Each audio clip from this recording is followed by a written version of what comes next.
Let us discuss here quickly the solution of example 3. So to find the symmetry of this function, we just insert minus x, and when we look at the result here of f of minus x, we see immediately it's not the same as f of x, and it's also not the same as minus f of x, so there is no symmetry for this curve. The behavior at the borders, we have a polynomial, so we're just interested for limit of x going to plus and minus infinity. We know this is dominated just by the term with the largest exponent, and x to the power of 4 is always positive, so when x goes to plus or minus infinity, the whole expression goes to plus infinity.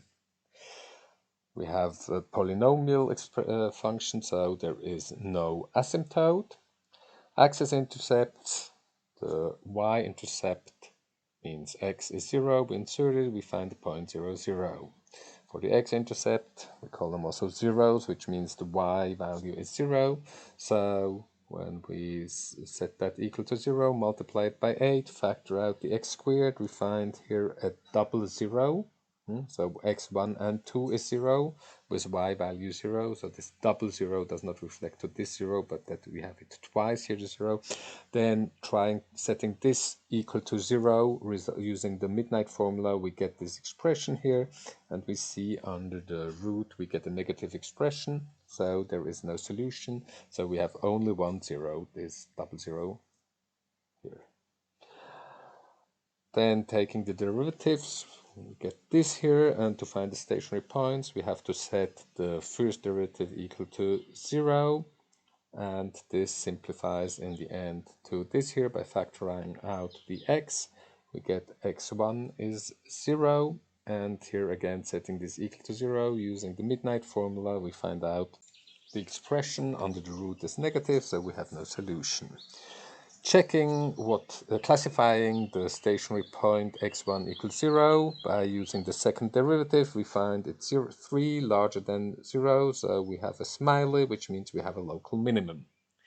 We can also draw immediately the sign diagram of f dash. The only 0 of f dash is at x equals 0, and then we see to the left we have negative values for f dash here, and to the right of 0 we get positive values. Looking for the inflection points means we have to set the f double dash of x equals to 0, and we end up with the solutions x1 equals 1 and x2 equals 2.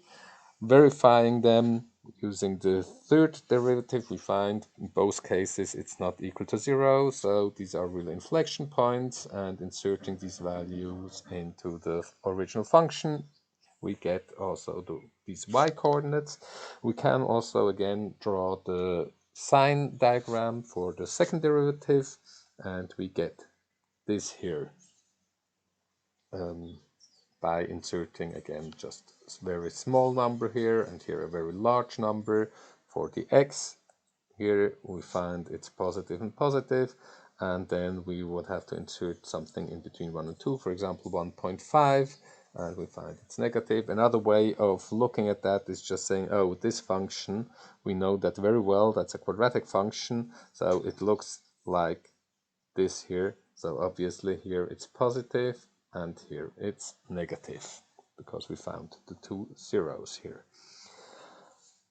Regarding monotonicity and curvature, well, f is increasing if f dash is larger than 0. This means it's increasing for x being non-negative or positive, and it is decreasing when f dash is negative, so for x being smaller or equal to 0. So we find this here for increasing and decreasing, and f is concave up, so concave up, smiling when f double dash is positive, so it's these regions from minus infinity to 1 and from 2 to infinity.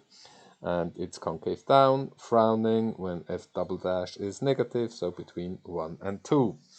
Now we have to sketch this function.